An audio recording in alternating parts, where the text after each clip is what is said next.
hora do nosso Senhor. Ave Maria, cheia de graça, o Senhor é convosco. Bendita sois vós entre as mulheres, bendito é o fruto do vosso ventre, Jesus. Santa Maria, Mãe de Deus, rogai por nós, pecadores, agora e na hora de nossa morte. Amém. Mais uma vez, acolho a todos, chegaram mais pessoas, reforço, peguem a Bíblia, o material de anotação, para esse nosso momento de estudo, e quero agradecer imensamente, mais uma vez, o Padre Marciano, pela disposição, em estar conosco, em estar nos ajudando, nesse momento, padre que sempre muito solícito, eu tenho, digamos, abusado um pouco da boa vontade do padre, vários encontros tenho convidado ele a estar conosco, mas porque é muito bom ouvi-lo, Então a gente fica muito honrado, muito feliz. Muito obrigado, Padre Marciano, seja muito bem-vindo a esse encontro da Renovação Carismática. E reforço mais uma vez, pessoal, se puderem deixar a câmera ligada para a gente poder se ver um pouquinho, e o Padre também olhar para nós, eu agradeço. Tá bom? Padre, fique à vontade, é contigo. Boa noite, gente, tudo bem? Como estão? Olha só, muito bom ver a cada um de vocês. Eu tenho vários rostos conhecidos, sobretudo, deixa eu puxar a brasa para o meu assado, o povo lá de São Marcos, a minha terra do coração, onde eu nasci e fiz toda a minha vida, familiar, iniciação cristã, e depois também pude trabalhar como padre durante 3 anos.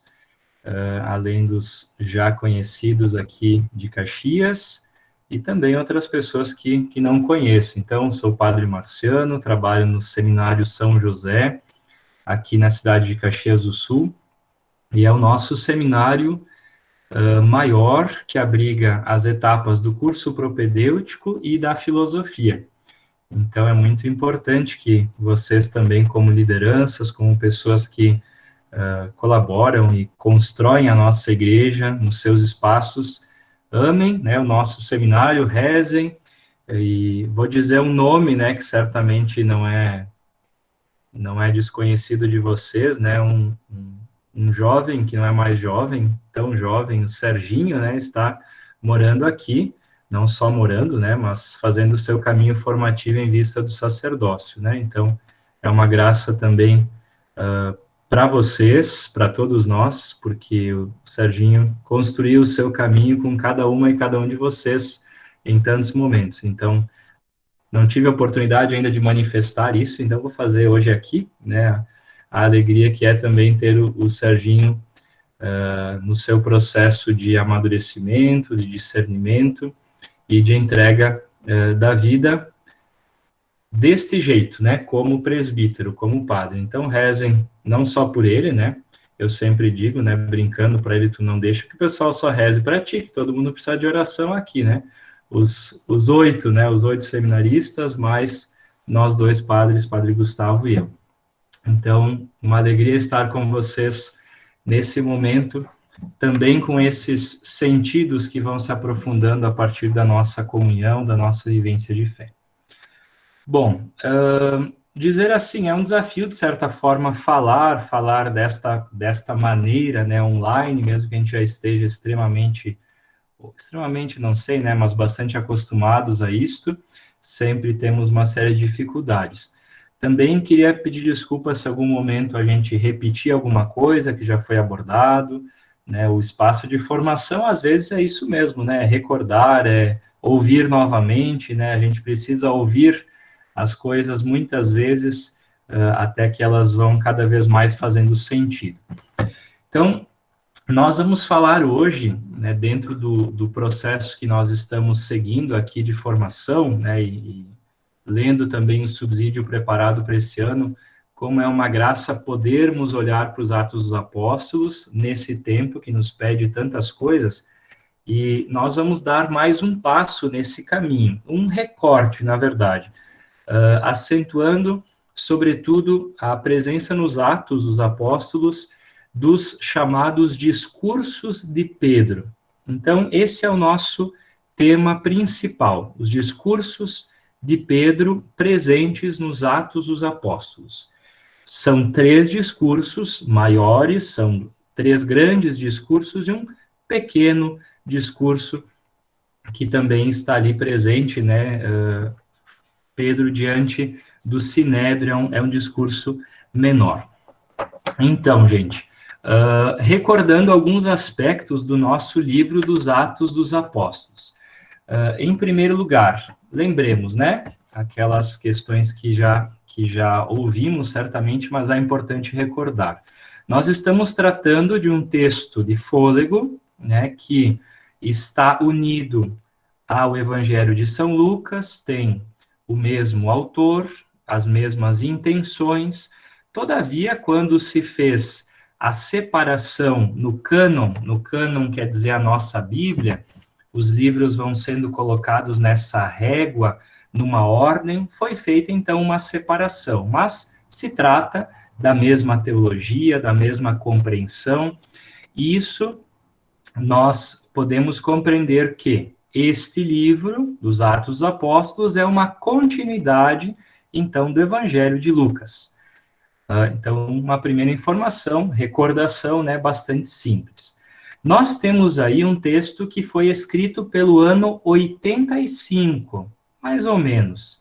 É claro que um vai dizer uma coisa, outro vai dizer outra, mas, de maneira geral, pelo ano 85. E, portanto, os acontecimentos narrados pelo livro dos Atos dos Apóstolos aconteceram pelos anos 30, os primeiros, pensemos no dia de Pentecostes, narrado em torno do ano 30, na década de 30, depois, aí toda a ação da comunidade que vai se estruturando, primeiro lugar, lembremos, o foco em Pedro, depois a segunda grande parte do livro, o foco em Paulo. Então, é muito importante que nós também recordemos que esse tipo de livro não tem uma preocupação jornalística. Não, eles não estão numa posição de jornalista fazendo um relato estrito sobre cada uma das palavras que foram ditas. Isso serve muito para os discursos de Pedro que nós vamos estudar hoje. Pensemos que São Lucas escreve lá pelo ano 80, 85, e ele tem um objetivo de animar a comunidade que iria ler o texto a ficar firme na sua fé, na sua vivência comunitária. Então, nós temos aí, sobretudo, uma situação específica que eu quero chamar a atenção, que Lucas está escrevendo diante dessa situação, que é o quê? A separação entre a religião judaica, o judaísmo, as estruturas religiosas do judaísmo, para o surgimento de uma nova seita, no primeiro momento, e que depois será uma nova comunidade, uma nova igreja. Esse termo assembleia, igreja, é usado abundantemente já nos Atos dos Apóstolos.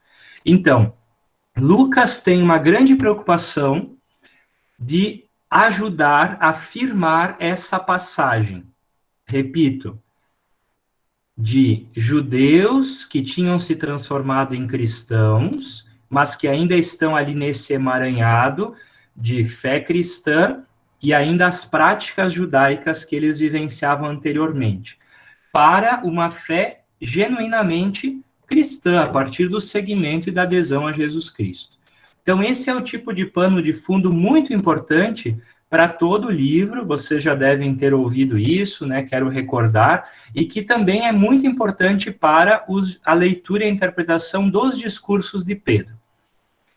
Nós vamos aqui falar sempre na linguagem Pedro disse, Pedro explicou dessa forma, Pedro explanou esta teologia, que são os seus discursos. Todavia, nós sabemos que esses discursos foram recolhidos por Lucas e eles também têm um sentido sempre catequético, espiritual.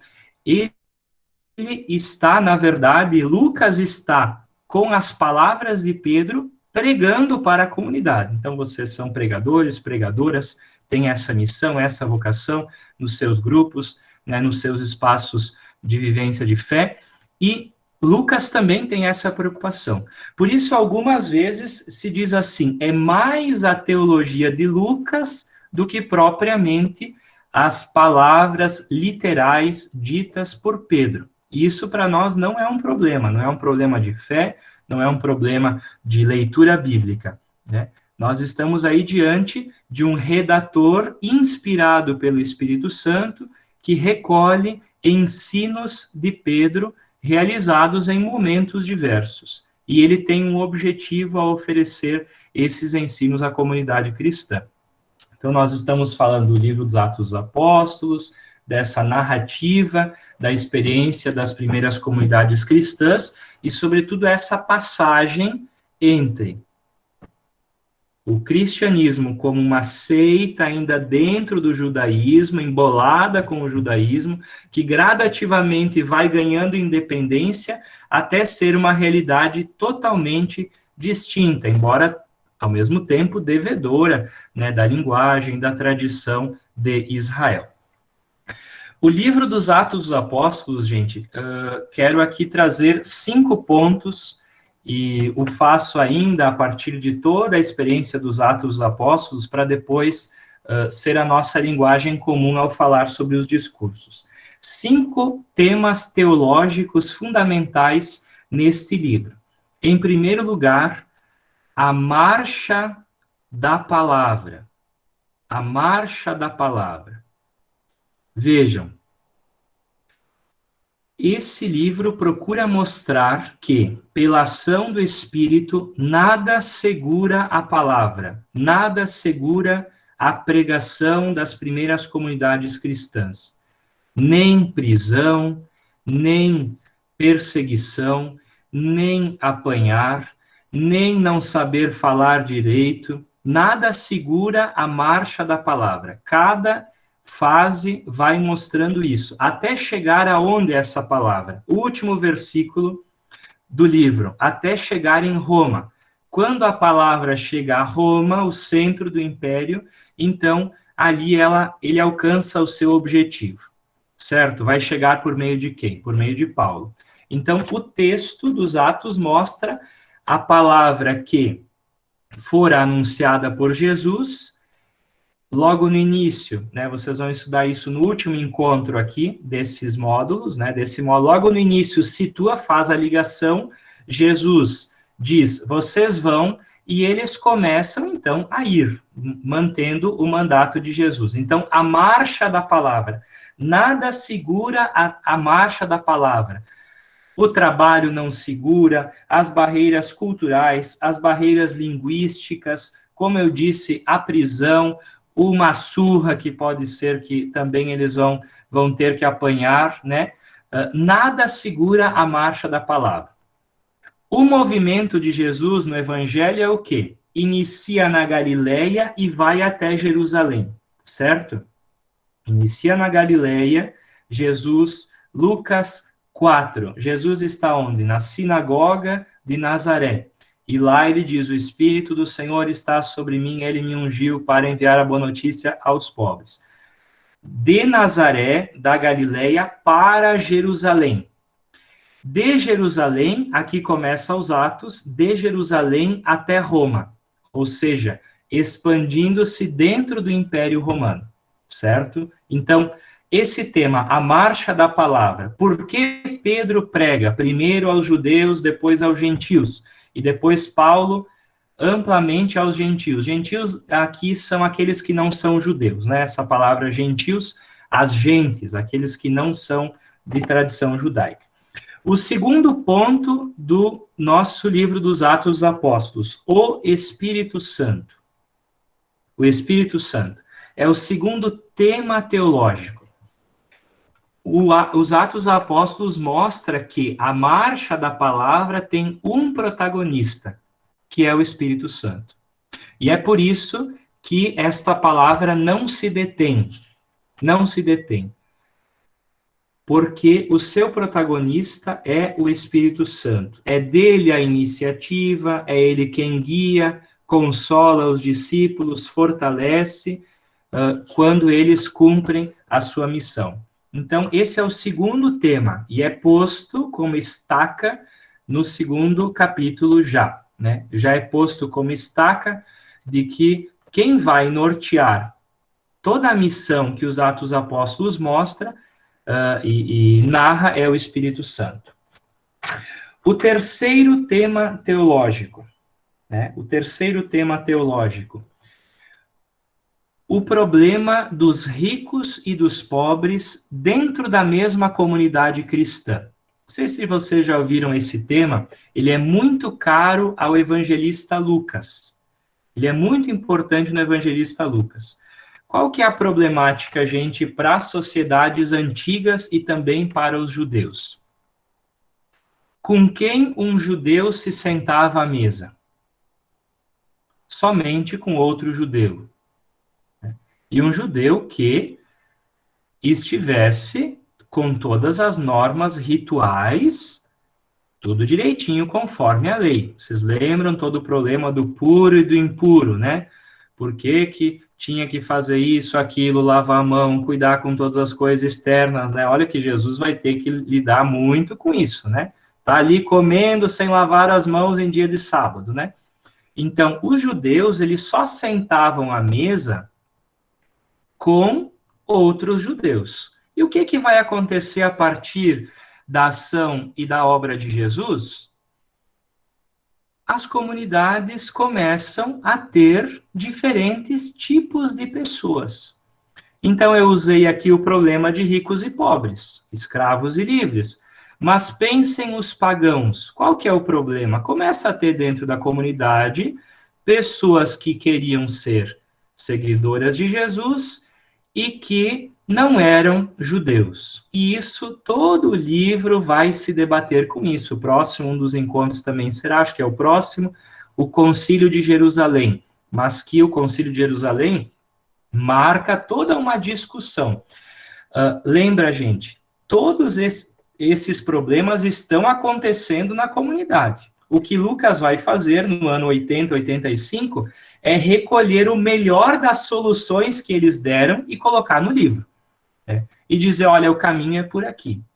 Então, esse problema, ricos e pobres ao redor da mesma mesa, judeus e pagãos ao redor da mesma mesa, homens e mulheres, todo mundo ao redor da mesa. Nós vamos falar que mesa é essa, né? Gradativamente, né, nós vamos dizer, esta mesa é a mesa da Eucaristia, é a mesa da fraternidade, né? Como é que eles vão resolver esse problema? Lucas vai apontar vários caminhos para a resolução desses problemas. Pego a questão de ricos e pobres, né? Não se assustem, esse é um tema importantíssimo, porque pela primeira vez você tem na mesma comunidade. Isso se estuda até de outras sociedades, né? Entre os gregos, por exemplo, quem é que ia para a polis? Discutir filosofia, discutir o futuro da cidade. O pater familias, o pai que tinha propriedades, mulher e escravos, todos no mesmo nível. Ele ia para a polis. Só que agora, nessa nova comunidade formada por Jesus, está todo mundo ao redor da mesma mesa, né? Vocês não estranhem que Paulo diz para as mulheres ficarem quietas. E a gente às vezes diz assim, porque as mulheres falam muito. Não, não é esse o problema. O problema é que as mulheres nunca podiam falar, e agora elas estavam falando, né? Então não é o problema que elas falam muito, é porque pela primeira vez elas podiam tomar a palavra e falar, né? Então, essa é a questão. O que Lucas tem que fazer? De novo, lá no ano 85, ele tem que explicar como é que funcionam todas essas coisas.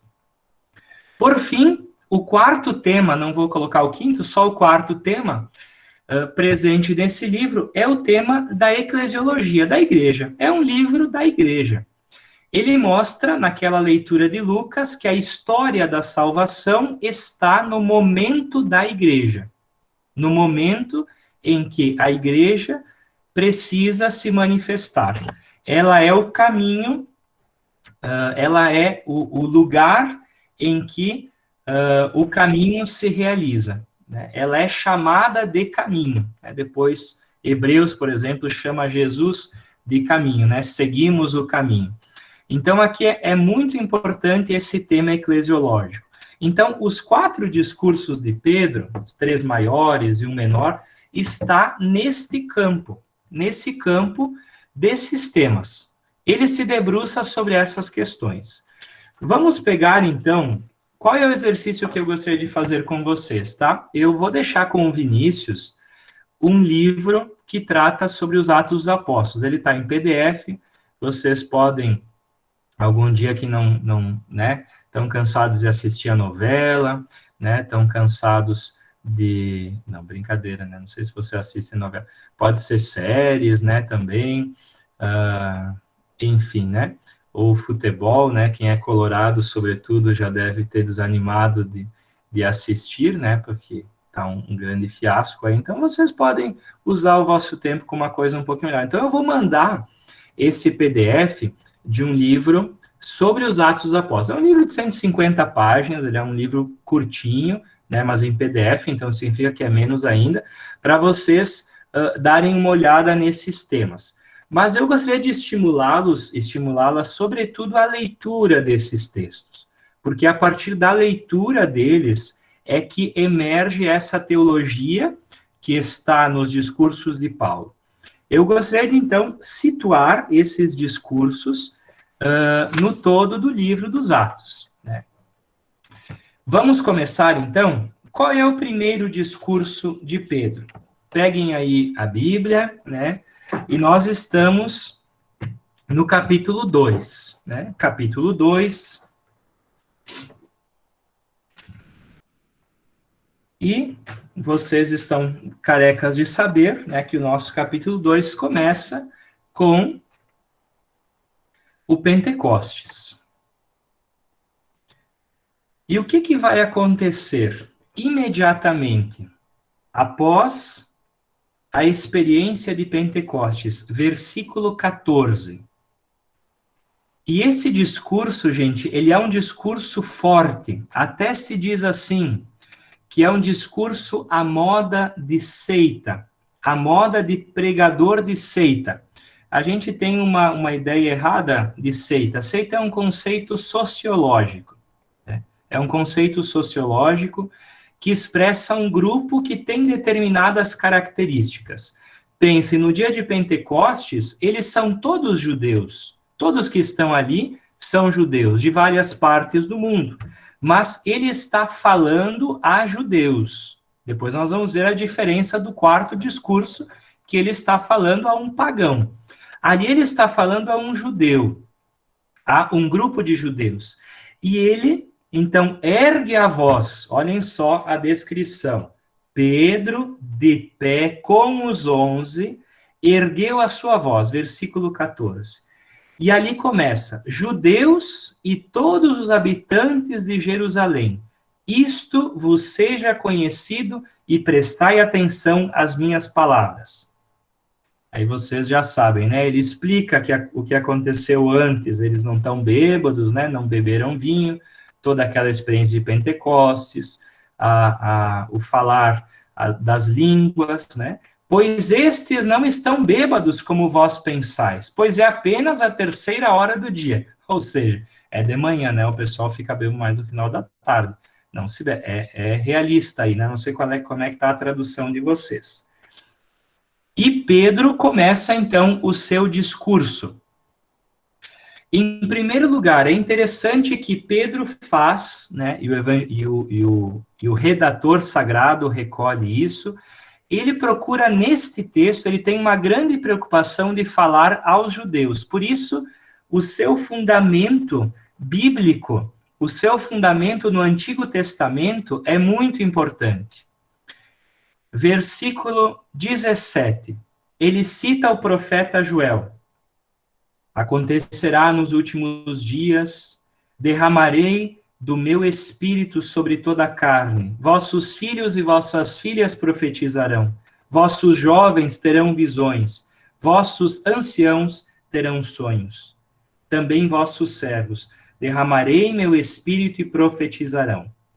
Vejam, esse texto, que é muito caro, também a experiência carismática, né? Lá do profeta Joel, é apropriado pelo evangelista, pelo escritor sagrado, é reconhecido por Pedro e ele afirma: aquilo que foi prometido está agora acontecendo. Isso se diz em literatura bíblica, é uma apropriação.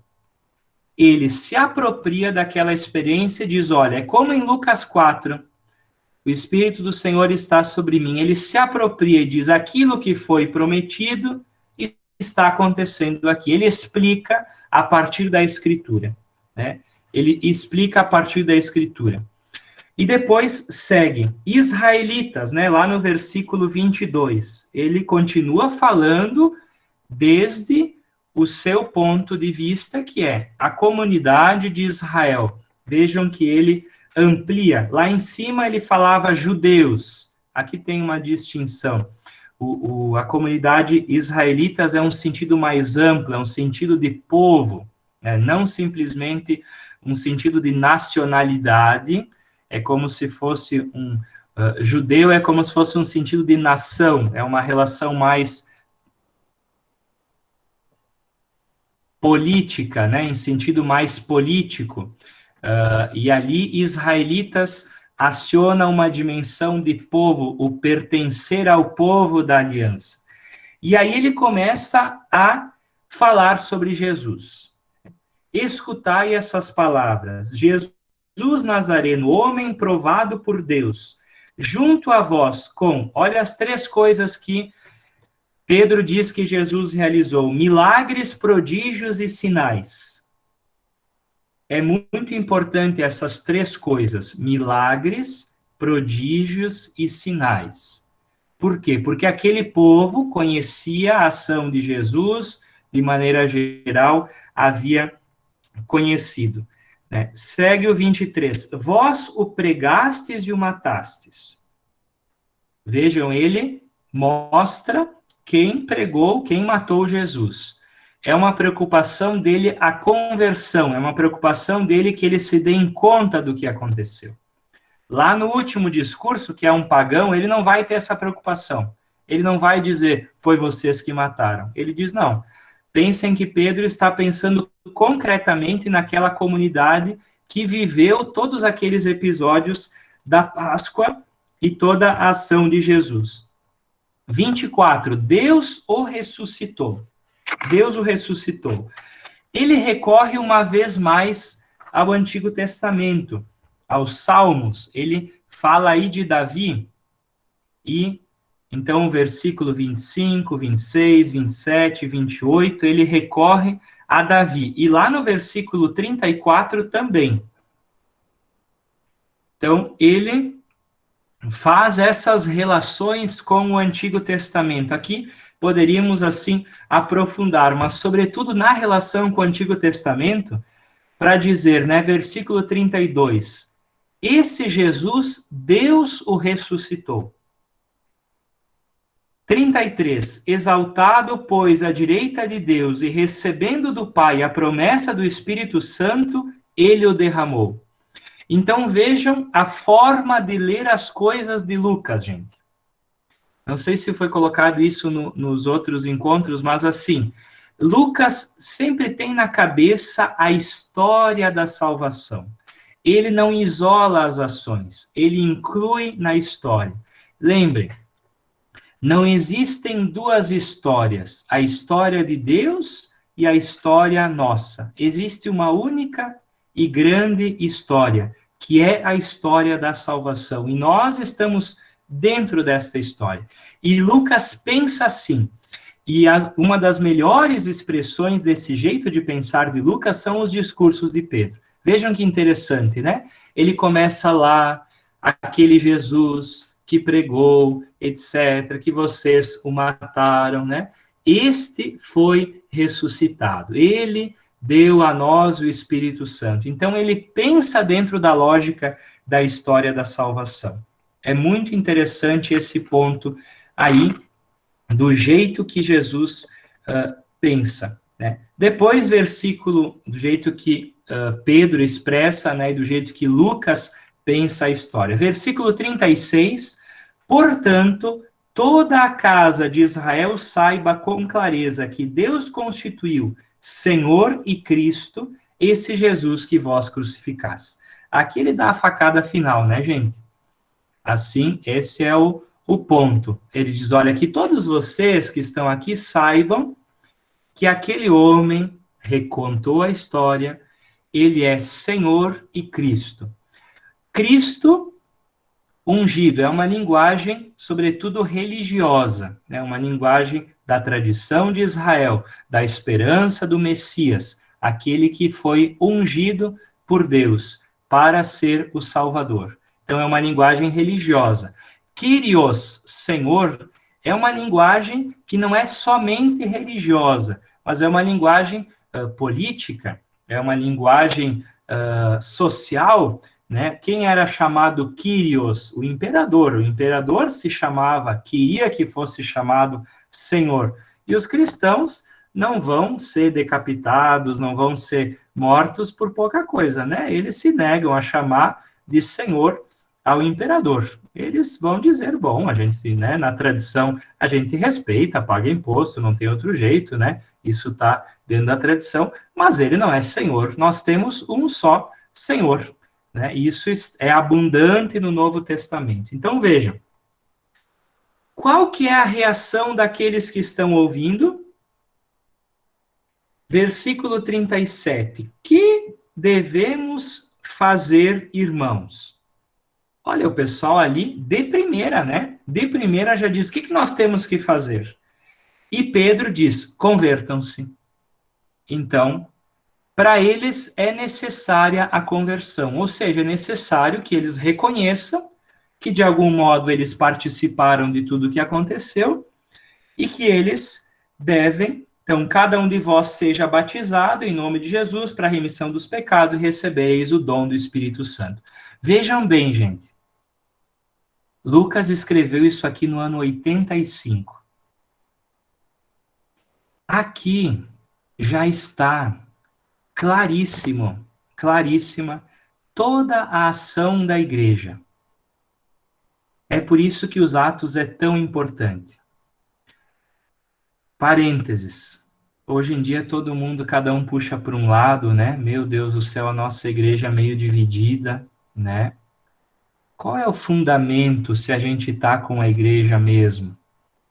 2 fundamentos, sobretudo, se fala hoje. Um fundamento bíblico e patrístico, ou seja, dos primeiros séculos da igreja, né? Aqui está a clareza. Então, o convite à conversão, o batismo para a remissão dos pecados e, pelo batismo, o dom do Espírito Santo, né? E assim segue. Pois a promessa é para vós, para vossos filhos e todos os que estão longe, tantos quantos o Senhor, nosso Deus, chamar.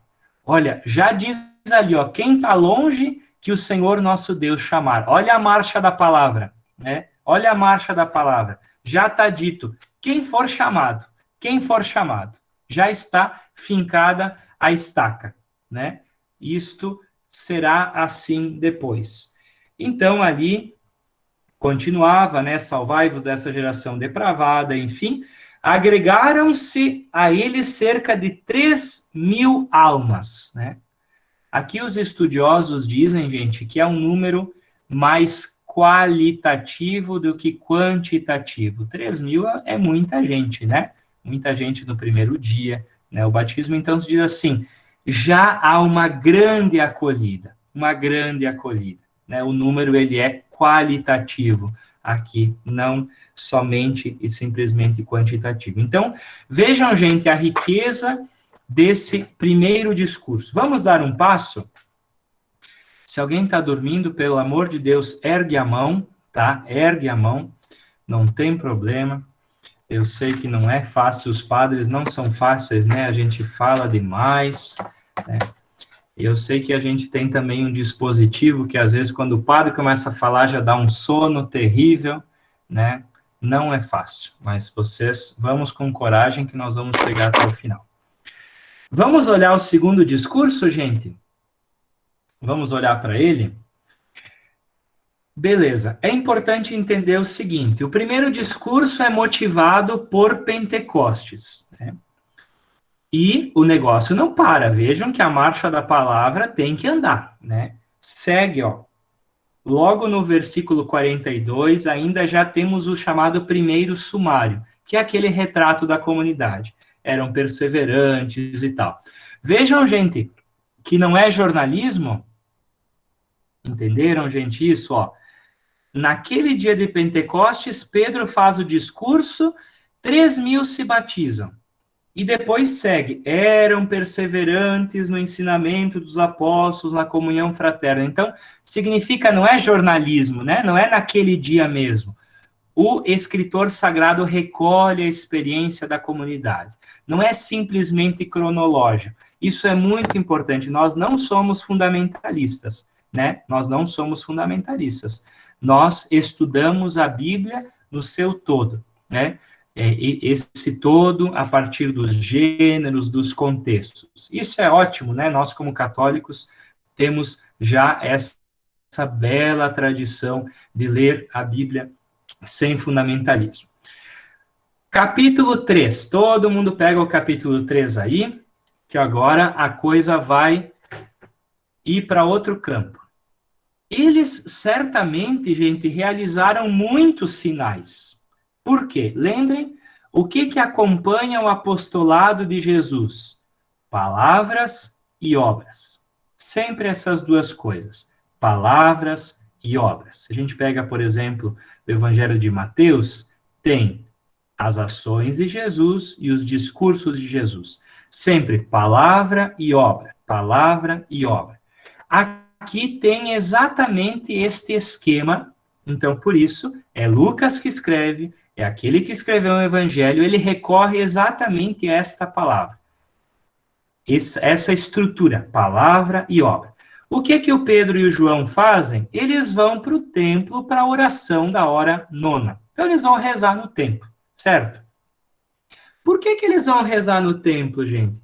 Porque ainda aqui eles são judeus. Lembrem a passagem de ser uma seita do judaísmo para uma comunidade independente, para um grupo, uma igreja separada do judaísmo. Pedro e João vão rezar no templo. Aí tem um homem que é aleijado. Ele era carregado e colocado ali numa das portas do templo, a chamada Formosa, para pedir esmolas, né? Versículo 3, vendo Pedro e João que estavam entrando, ele pediu esmola. O que Pedro faz? Ele diz, fixa os olhos nele. Fixa os olhos nele e diz, olha para nós.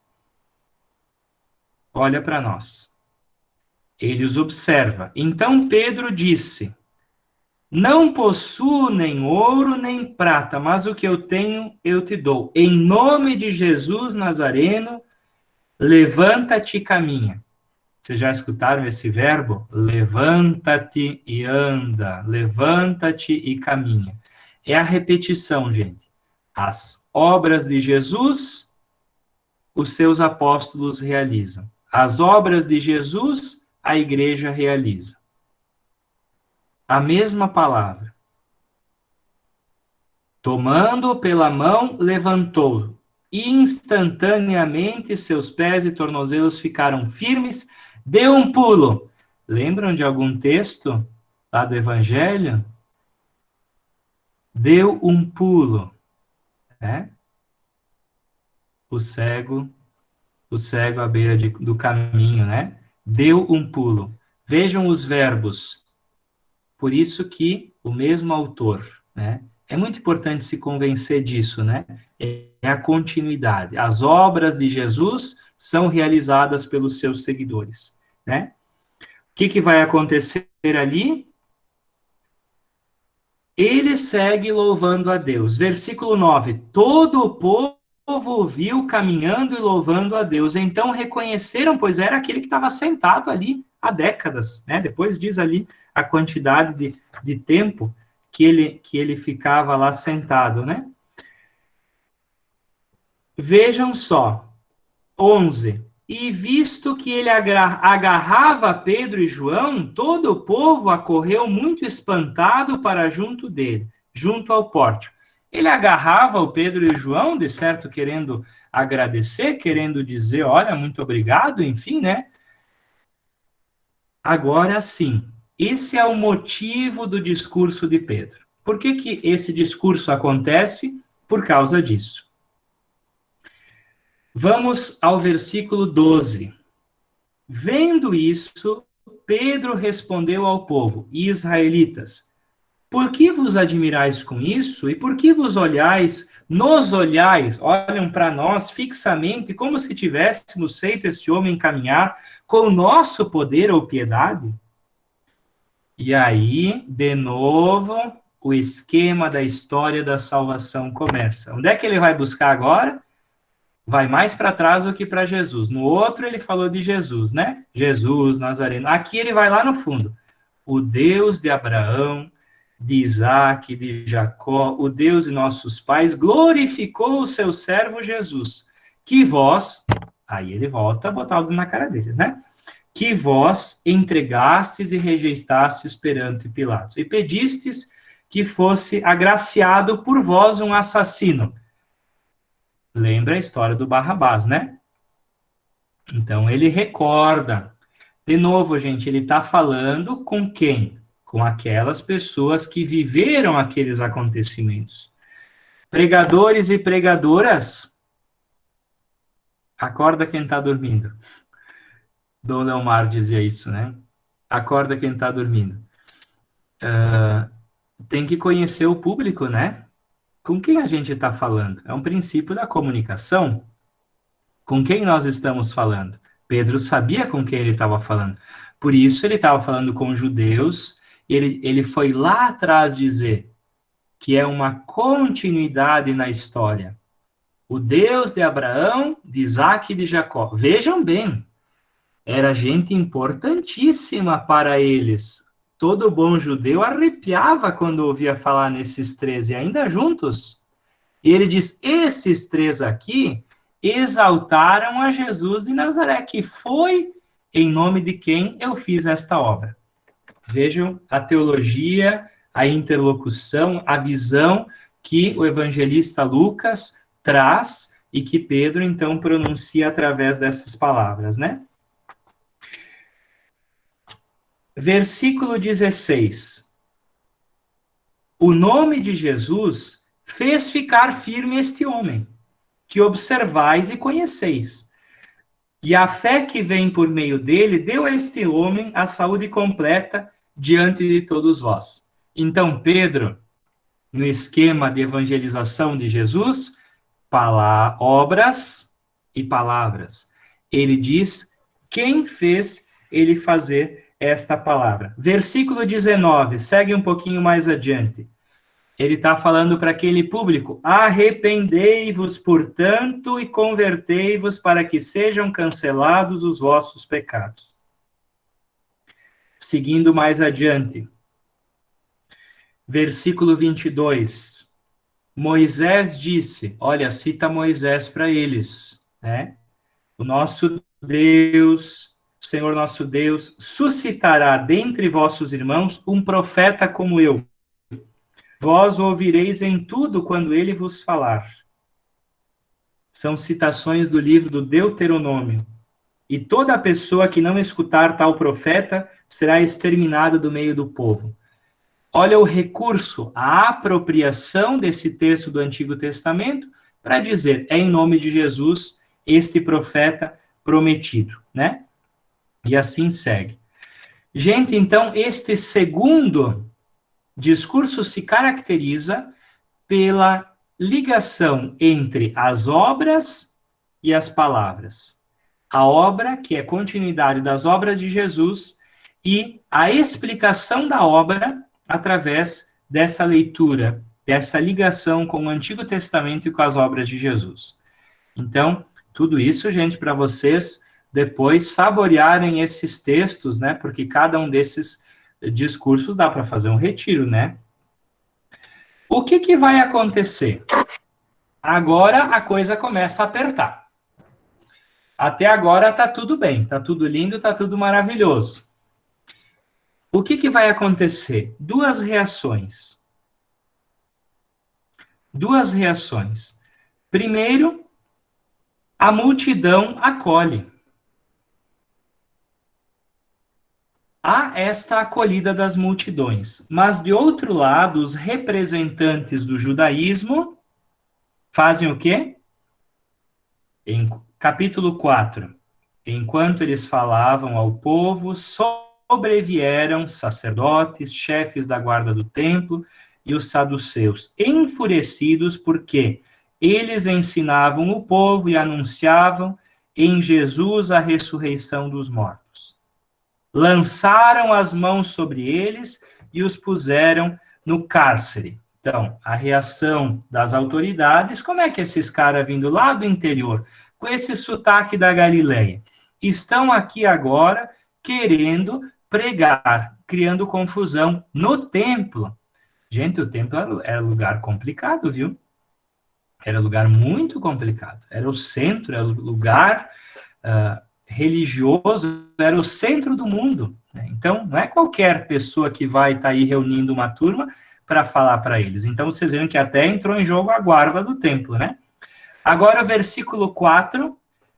Muitos dos que ouviam a palavra creram e o número dos homens chegou a mais ou menos 5.000. Olha só. Está crescendo, né? Então, de novo, é um número qualitativo que mostra a marcha da palavra que o Espírito gera, né? E há essas duas reações. Então, aqui temos, gente, o início das perseguições. O início das perseguições. O destino de Jesus será o destino da sua comunidade, dos seus seguidores, daqueles que vivem da sua palavra. O mesmíssimo. Em todo o Atos dos Apóstolos tem isso. Todo o texto tem isso. Paulo será preso, não se sabe direito nem quantas vezes, né? De qualquer forma, Paulo será preso, e assim segue o caminho da palavra em toda a história. Então, pela primeira vez aqui, a igreja tem um de seus membros presos. Aquilo que eles tinham medo no dia da cruz, né? Que fugiram, não vai acontecer naquele dia, mas vai acontecer depois. Só que aí, Pedro não é mais aquele Pedro. Às vezes eu não se assuste que eu falo, quase que eu falava uma bobagem aqui, como eu trabalho bastante com jovens, assim, às vezes eu largo umas coisas mais fortes só para... Mas assim, Pedro era medroso, né?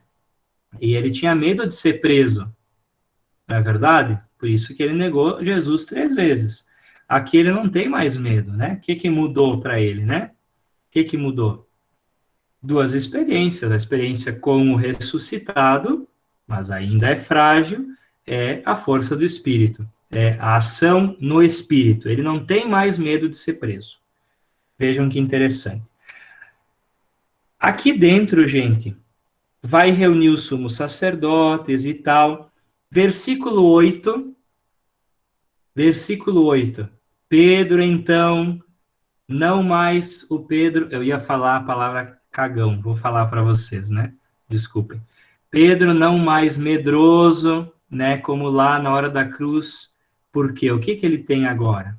Repleto do Espírito Santo, disse a eles. Vejam bem, o pescador lá da Galileia, com sotaque, falando tudo meio errado, né? Mas, meu Deus, eu tenho que pregar agora. Não é para justificar a nossa incompetência, né? Não é para justificar os nossos limites. Não. É para dizer que, com a força do Espírito, somos constituídos os anunciadores da palavra, né? E Pedro faz isso. Ele vai confrontar os mestres e doutores. Anás, Caifás, o sumo sacerdote, meu Deus do céu.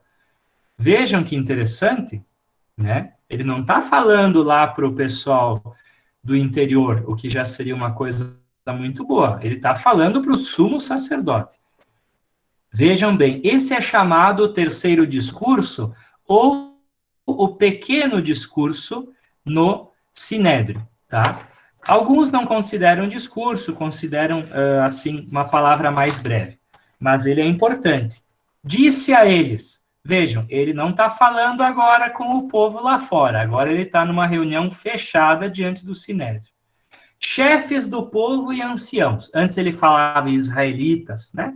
Chefes do povo e anciãos.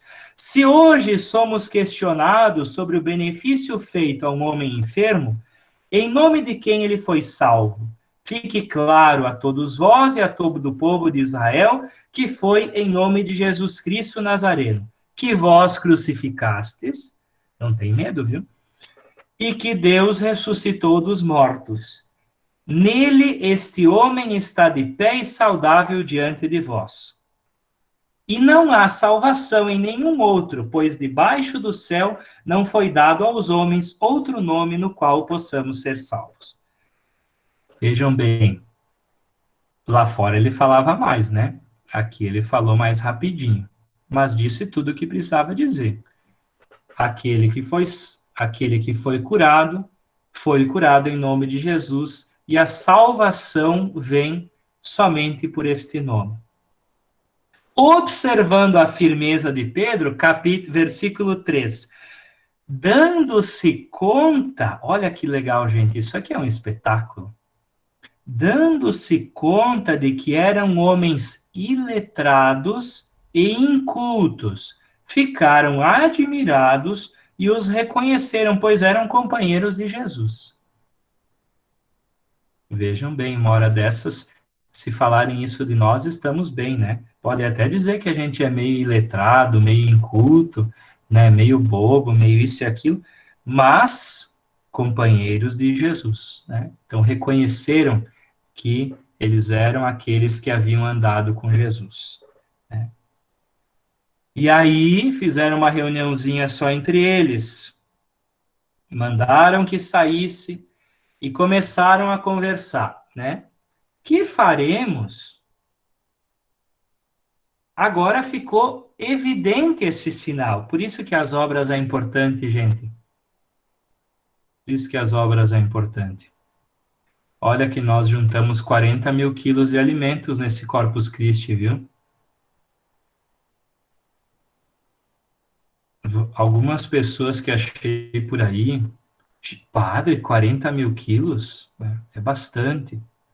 Não sei se é bastante ou pouco, né? Teria que ver. Talvez não seja, né, as obras, né? Por que a gente faz isso? Se a gente faz para se promover, se a gente faz para dizer que é 40 mil, não. Por causa de Jesus, né? Em nome de Jesus. Então, as obras, elas gritam, né? Versículo 16, lá no finalzinho. Aconteceu um sinal evidente e não podemos negá-lo. As obras. Mas, para que isso não seja mais divulgado, vamos ameaçá-los. Aí, eles ameaçam. O que o Pedro responde? Versículo 19. Julgai se é lícito diante de Deus ouvir mais a vós do que a Deus, pois não podemos deixar de falar sobre o que vimos e ouvimos. Então, aquela frase que a gente usa muito também, né? Tem que obedecer quem? A Deus ou aos homens? Pedro responde assim. Eles, então, ficaram sem ter o que fazer. Olha só, o sumo sacerdote com a guarda, com toda essa turma ali reunida, ficaram sem ter o que fazer com aqueles iletrados lá do interior, né? Ora, versículo 22, o homem em quem este sinal de cura acontecera tinha mais de 40 anos, e diz que desde o ventre materno ele tinha esse problema. Então, é um sinal forte. Muito bem. Nós já devíamos estar terminando, né? E ainda eu não cheguei no ponto que o Vinícius me contratou para falar, mas não importa, né? Vamos ser mais rápidos agora. Vamos continuar passando o nosso texto, gente? Capítulo 10. Capítulo 10, o último discurso de Pedro. De maneira mais simples, gente. Vocês me olhem aqui agora, depois vocês olham para o texto. Qual que é o contexto dos 3 primeiros momentos? Foram discursos em contexto judaico. Segue toda a história, vocês vão folhando, né? Quem não leu ainda o texto de maneira corrida, acho que todos já mas quem não conseguiu ainda, faça isso, é muito importante essa leitura corrida, né? Existem duas formas de leitura, a leitura litúrgica e a leitura corrida, né? As duas são importantíssimas. Então, essa leitura corrida, vocês vão ver que a palavra segue, vocês vão ver que aparecem as confusões, já estudaram sobre isso, né? Sobre Ananias e Safira, já estudaram, tem ali a figura de Estevão, e lá, quando se trata de Estevão, no final do capítulo 7, aparece um homem, Paulo, Saulo, né? Saulo observa tudo isso. No capítulo 9, descreve a conversão de Paulo, e no capítulo 10, acontece o quê? O fundamento de toda a missão de Paulo. Toda a missão de Paulo se fundamenta não em Paulo, mas em Pedro. Isso é muito interessante. Pedro, que tem o primado dentro da comunidade, ele será aquele que, em primeiro lugar, abrirá a fé aos pagãos de forma plena, através deste homem chamado Cornélio, capítulo 10, Atos dos Apóstolos.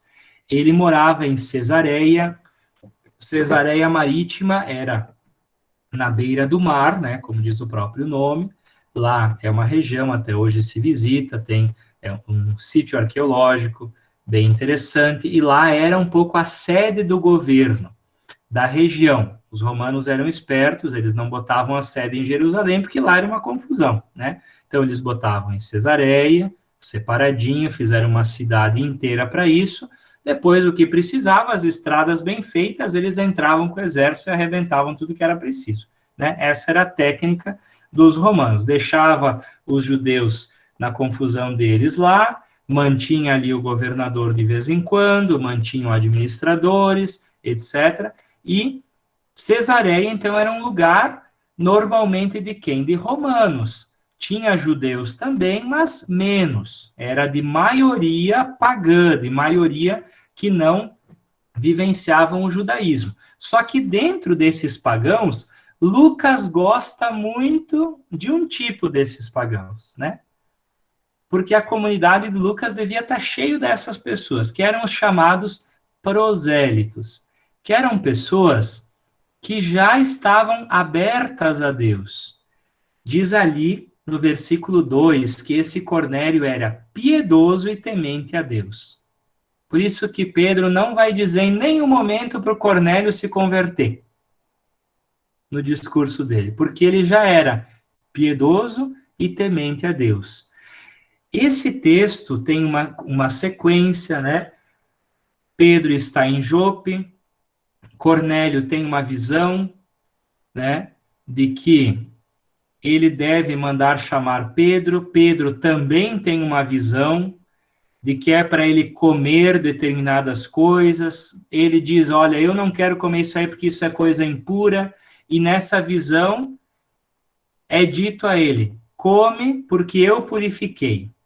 Quando ele desce até Cesareia, mandado pelos amigos do Cornélio, lá Pedro entende que ele está lá para acolher este irmão Cornélio na comunidade. Então, ele é o primeiro não-judeu pleno ao qual a comunidade se dirige.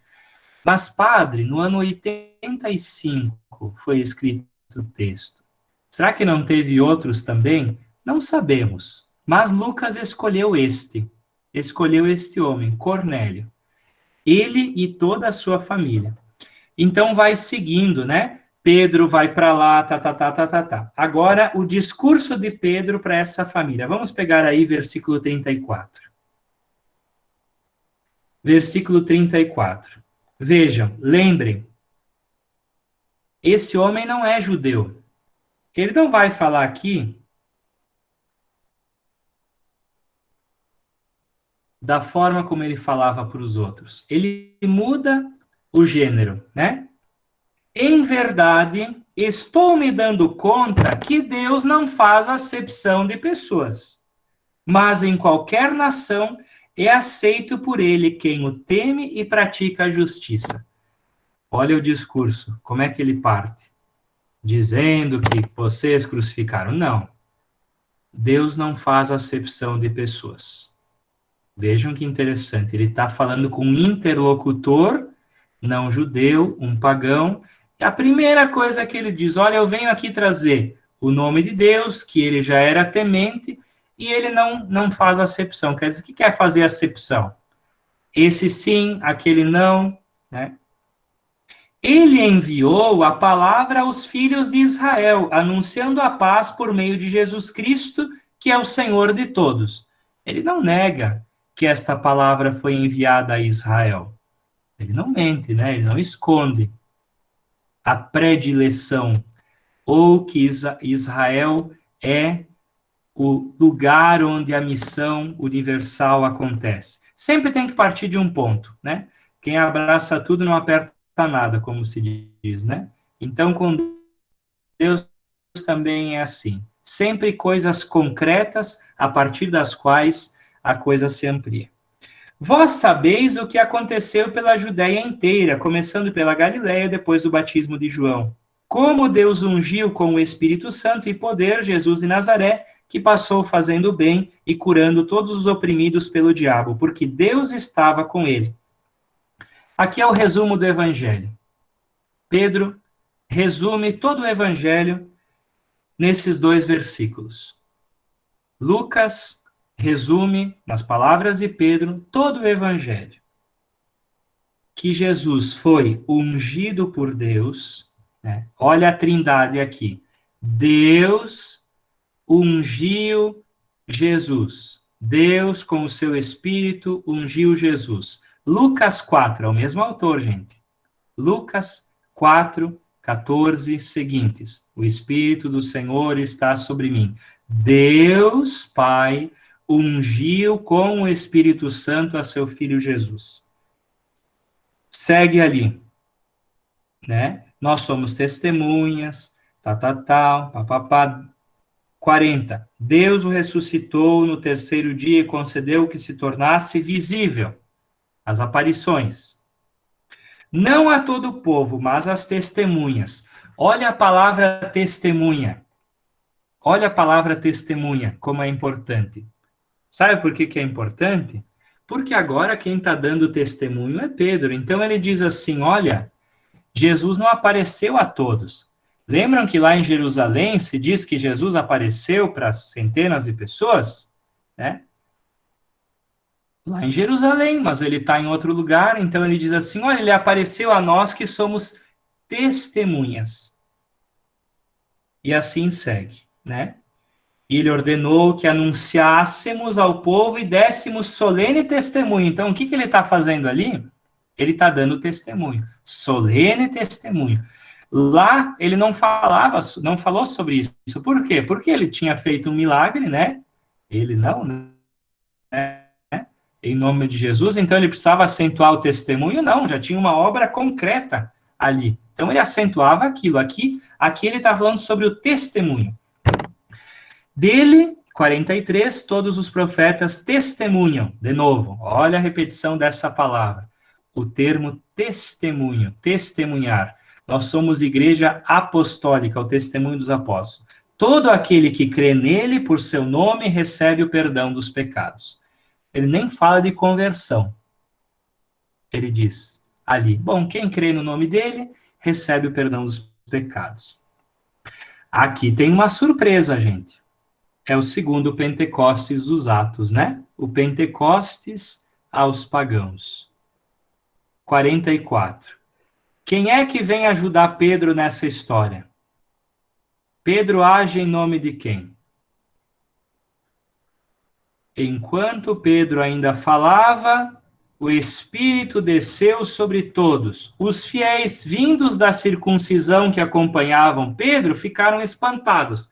Quem eram os que acompanhavam Pedro, vindos da circuncisão? Os judeus.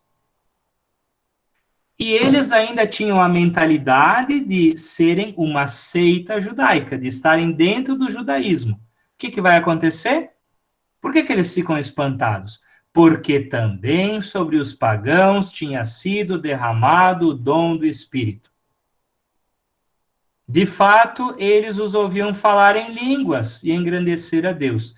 Pedro disse, olha a pergunta retórica, acaso alguém pode recusar a água para que não sejam batizados estes que, como nós, receberam o Espírito Santo? E aí Pedro determinou que fossem batizados em nome de Jesus. E eles permaneceram ali alguns dias. Então, receberam o Espírito e foram batizados. Nem Pedro batizou, viu? Devia ter alguém que fazia esse trabalho, porque com 5.000 homens, devia ter gente específica para isso, né? Era a pastoral do batismo, né? Que cuidava dessa parte. Então, Pedro não batizou pessoalmente, mas tinha aqueles que o acompanhavam. Gente, vocês já devem estar querendo me matar, né? Sobretudo o Vinícius, que me contratou, que vai pagar o salário aqui, e vocês sabem que a gente trabalha por hora, né? Então, o que acontece? Não sei se esse exercício ajuda ou não ajuda, mas eu acho que ele ajuda, né? O que é o objetivo desse exercício que a gente fez? Olhar, então, com profundidade para estes discursos e ver que eles expressam tudo aquilo que nós dissemos no início, que é o objetivo, aqueles 4 pontos da teologia de Lucas, né? Que nós colocamos ali. A marcha da palavra, nada para com a marcha da palavra, né?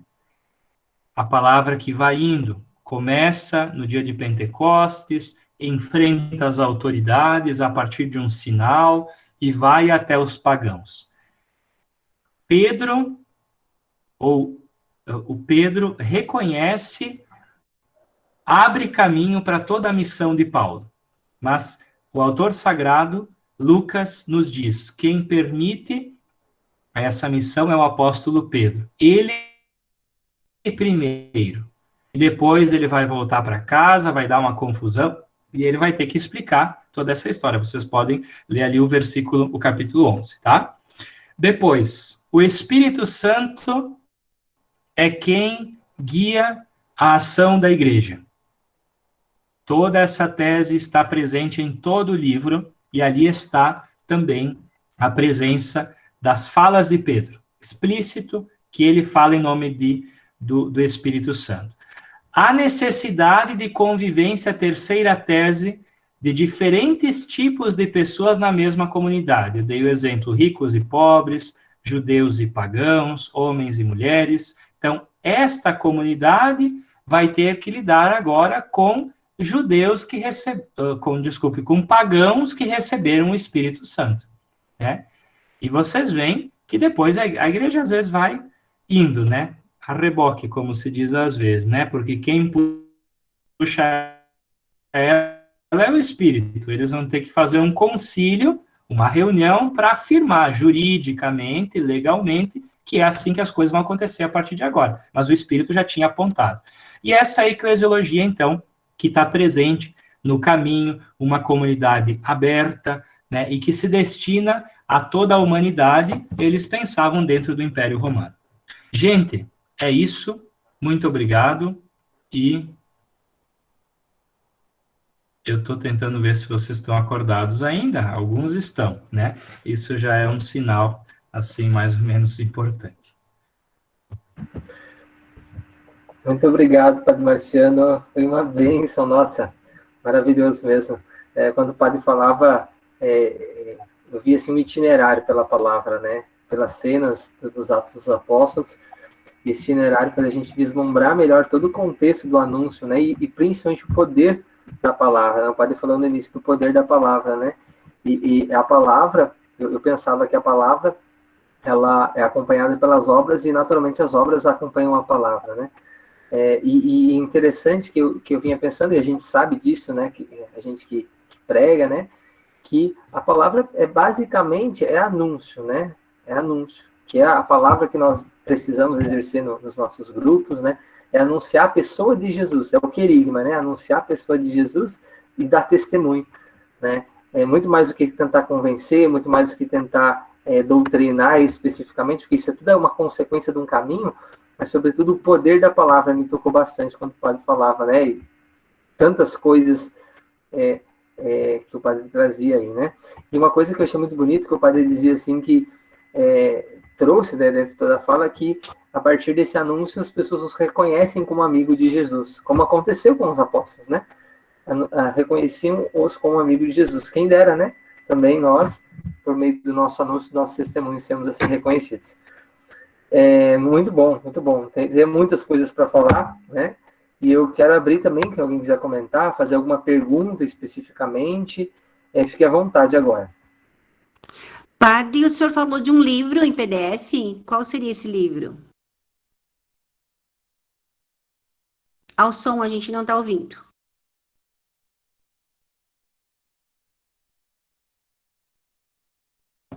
Esse livro eu vou mandar para vocês, ele não é mais editado. Atos dos Apóstolos, volume 1, de 1 a 12. Ele tem os dois, mas eu tenho só esse aqui. É de um teólogo brasileiro chamado José Comblan. Ele tem uma longa produção, já faleceu, e esse texto é muito bom. E como eu tenho ele em PDF, nesses tempos, é assim, uma facilidade, né? Então, ali aparece alguns desses temas que eu trouxe ali também como introdução. E ele faz um exercício que é o seguinte, ele pega cada um desses textos, então ele vai pegar, por exemplo, o capítulo 1 dos Atos dos Apóstolos. Ele vai colocar o capítulo, ele vai fazer uma longa exegese desse texto. Então, assim, 2, 3 páginas sobre o capítulo. Então, essa é a beleza desse tipo de texto para quem quer aprofundar mais, né?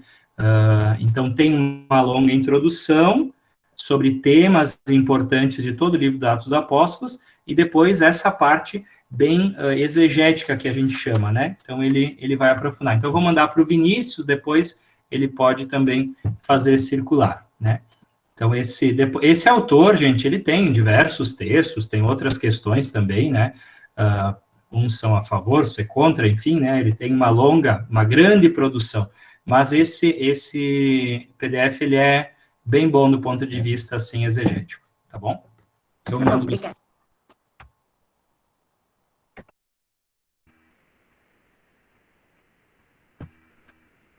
Mais alguém? Uma pergunta, um comentário? Vi que o pessoal está agradecendo ali no chat também pela excelente informação. Maravilha.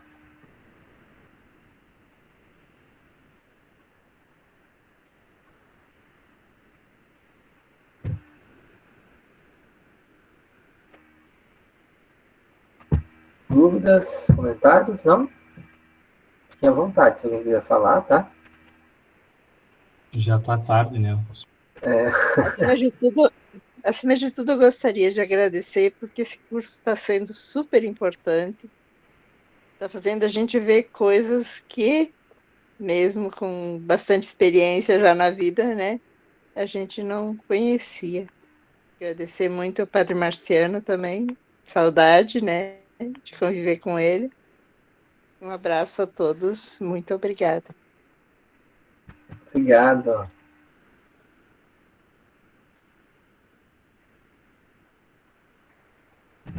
Que bênção, né? Está sendo, de fato, muito bom mesmo. Eu quero, antes até de, caso alguém ainda queira falar, né, fique à vontade, mas antes ainda de a gente sair, só quero fazer um comunicado muito importante mesmo, pessoal. Não sei se vocês sabem, eu acho que eu não falei no início, mas eu trabalho com o Padre Marciano na pastoral vocacional, né? Então, dentro da pastoral vocacional, nós temos um trabalho de visita. Nós estamos fazendo, na verdade, como um projeto de visitar os grupos, seja de jovens, seja grupos adultos, da diocese. Né? E o intuito desse trabalho, dessas visitas, é um momento de fala, né? Como acontece no grupo de oração, mas para falar sobre a vocação, discernimento vocacional, de modo geral, né? Claro que as pessoas podem pensar, mas o meu grupo não tem jovem, né? Então não teria muito sentido. Mas também para os adultos a gente faz essa fala, por quê? Porque tem muitas lideranças, né? Aí nos grupos das comunidades, das catequeses, e dos diversos serviços, e para a gente também saber bem acolher os jovens, né? E saber bem instruir nesse caminho de discernimento vocacional, caminho tão importante, né? Então, se você, no teu grupo de oração, quiser convidar-nos para estar com vocês, para fazer uma fala, para abordar essa temática. O padre, já estou comprometendo o padre de muito bom grado e alegria vai aceitar o convite de vocês para participar, né? Então, é isso, fica esse convite também. Aproveitar o ensejo, né? Acho que obrigado isso em relação a gente vê que precisa muito essa capacitação sobre a questão vocacional, né? A gente ainda tem um olhar muito estrito sobre esse tema vocacional, às vezes aquela visão de 30 anos, 40, 50 anos atrás, né, daquele jovenzinho que vai para o seminário, né, para estudar, etc. Então, a gente tem essa necessidade de capacitar cada vez mais as lideranças para terem esse olhar vocacional, nas diversas vocações, naturalmente, mas também para a vida religiosa e sacerdotal. Então, a gente tem feito esses encontros de formação, se algum dia, assim, o grupo de oração, ou algum grupo que vocês participam, catequistas, alguma comunidade, a gente tem uma equipe grande, então a gente vai se dividindo, não tem problema. Podem contar conosco. Às vezes os grupos querem um assunto, né, para tratar, para trabalhar mesmo, a gente faz uma formação bem interessante nesse sentido, né, esse olhar vocacional que toda a comunidade cristã precisa ter, né, porque às vezes um jovem tem sinais ou manifesta e a forma como nós acolhemos, cuidamos, cultivamos, diz muito, né? A gente pode cortar, matar, incentivar, ajudar que o espírito frutifique, é muito importante esse papel. Então, é algo aí que a gente se coloca também à disposição. Já fiz minha propaganda, o Vinícius me estimulou, então eu já... Vinícius, tem um rapaz aqui que pensa em ser padre, mas ele pretende também evoluir a bispo depois, porque ele diz que bispo é um padre evoluído. Olha só, João, que beleza. Deixa eu ver quem que é. Oi. E aí, cara, tudo bem? Como é o teu nome? Davi. Davi? Mas tu tem nome de rei, viu?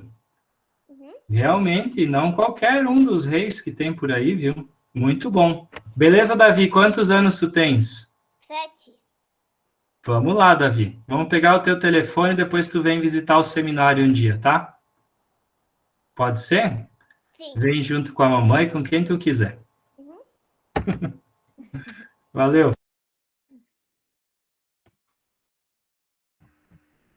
Olha aí, ó. Que fruto maravilhoso, ó, desse encontro de hoje, né? Daqui a pouco surgem mais. Oi, Vinícius.